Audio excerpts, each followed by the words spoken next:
ദൈവമേ, എന്തൊക്കെ കാണണം, എന്തൊക്കെ കേൾക്കണം. നമ്മുടെ നാട് ഇതെങ്ങോട്ടാ പോവണേ?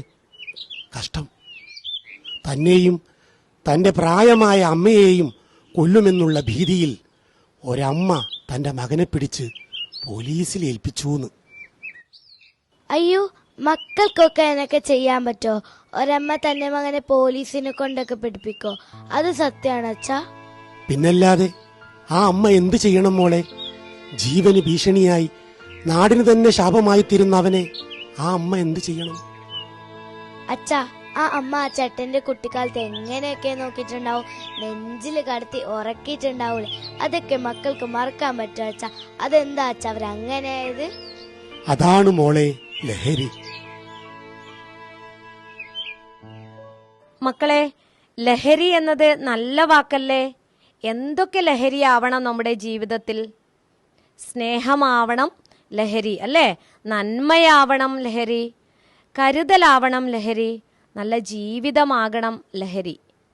ലഹരി, അത് നല്ല വാക്കല്ലേ അച്ഛാ?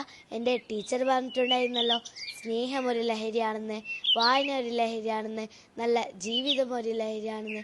എൻ്റെ ടീച്ചറിന് തെറ്റുപറ്റിയ അച്ഛാ? ടീച്ചർക്ക് തെറ്റുപറ്റിയിട്ടില്ല മോളെ. അതൊക്കെ തന്നെ ആവണം ലഹരി. സ്നേഹം, കരുതൽ, അങ്ങനെ നന്മയാവണം ലഹരി. പിന്നെ അച്ഛൻ ലഹരി എന്ന് പറഞ്ഞത്?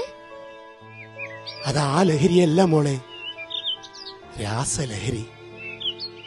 പഠിക്കുന്ന കുട്ടികളിലും യുവാക്കളിലും പടർന്നു പിടിക്കുന്ന ഒരു മാറാരോഗം.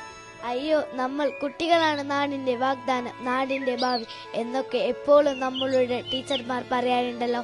അപ്പോൾ കുറച്ചുപേർ അച്ഛൻ പറയുന്ന രാസലഹരിക്കും മദ്യത്തിനും അടിമപ്പെട്ടാൽ അതെങ്ങനെ ശരിയാവും അച്ഛാ? നമ്മളെല്ലാവരും ചേർന്നാലല്ലേ നല്ല നാടുണ്ടാവും, നാടിനും വീടിനും കാവലാളാകൂ. അതെ, ഒരു നാട് നന്നാവണമെങ്കിൽ, ഒരു നല്ല ജനതയെ വാർത്തെടുക്കണമെങ്കിൽ അതിന് വിഘാതമാകുന്ന ഇത്തരം രാസലഹരിയെ ഈ സമൂഹത്തിൽ നിന്നും തുരത്തി ഓടിച്ചേ മതിയാവും മോളെ. അച്ഛാ, നമ്മൾ വിചാരിച്ച പറ്റുമോ? പിന്നെന്താ മോളെ, നമ്മൾ ഓരോരുത്തരും സ്വയം തീരുമാനിക്കുകയും അതിനെതിരെ ശക്തമായി പോരാടുകയും ചെയ്താൽ ജയമുണ്ടാകുമെന്നുള്ളത് ഉറപ്പാണ്. ഒരു സാമ്രാജ്യത്തെ തന്നെ തുരത്തി ഓടിച്ച് നമ്മൾക്കിതെന്താലേ അച്ഛാ?